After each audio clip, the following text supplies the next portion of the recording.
scripture says that the only lone prophets were when prophets were loners. They were loners only when the institution was under attack and the sitting government didn't like them, or the prophet was not really a prophet, but like Amos, I wasn't a prophet. God tapped them because the established institution closed God out, or because the prophet is errant, abusive, or arrogant.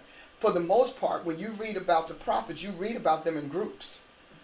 And so even all the way down to the church of Thyatira, they are the prophetic guild who handled the business and the economics that are inherent to the prophet's mantle and the prophet's office as part of an institution.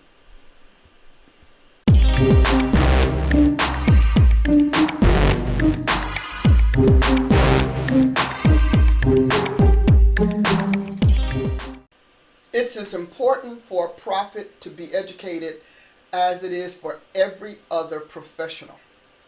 If you're touching the public, there needs to be education, and there needs to be trial and error, and there needs to be proving to show that you are safe for public reception.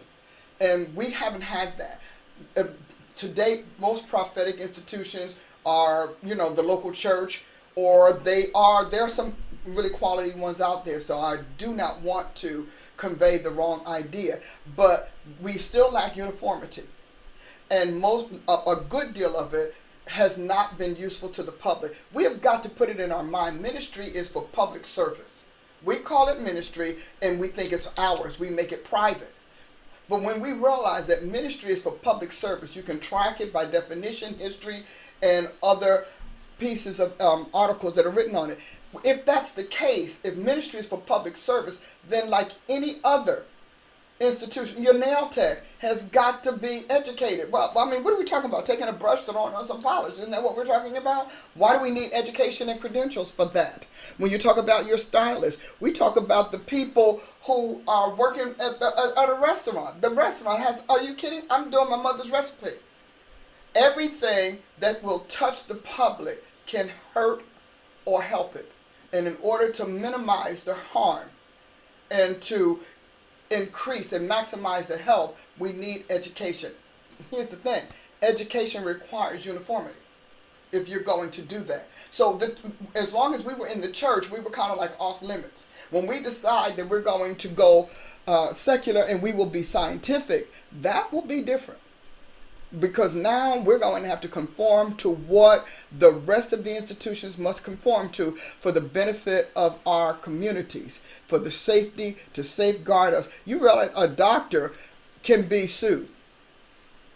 Many people don't know that ministers, are vulnerable as well. So we have got to at least if we want to harvest, then we're going to have to conform. And we do want to harvest. Prophets don't have a place in the local assembly other than as an advisor. That's it. Ultimately, you give the word of the Lord, you pray for people, the end. If they appreciate your word, that's fine. Now, there are some congregations that put the prophet on staff. I think it's very wise, very prudent, but who manages them? If the institution was before all else, who manages this institution? Who verifies? And then by what criteria and what standards and benchmarks do we call it good or effective? So their prophets have got to create a place. And God has a place for the prophet, and that is within the ecclesia, and yes, serving the churches, but also serving the kingdom, the king and his kingdom. And that means we have to be smarter. Because we're facing off with darkness. These people, you look at the educational program the psychics have, and the witches and all of that, and we're talking about a weekend of Shabba Shabba Habba. No, we've got a lot of changes to make, and I'm happy that the Lord has given us and given to me prophetic ed to make those changes so we can plant prophets everywhere.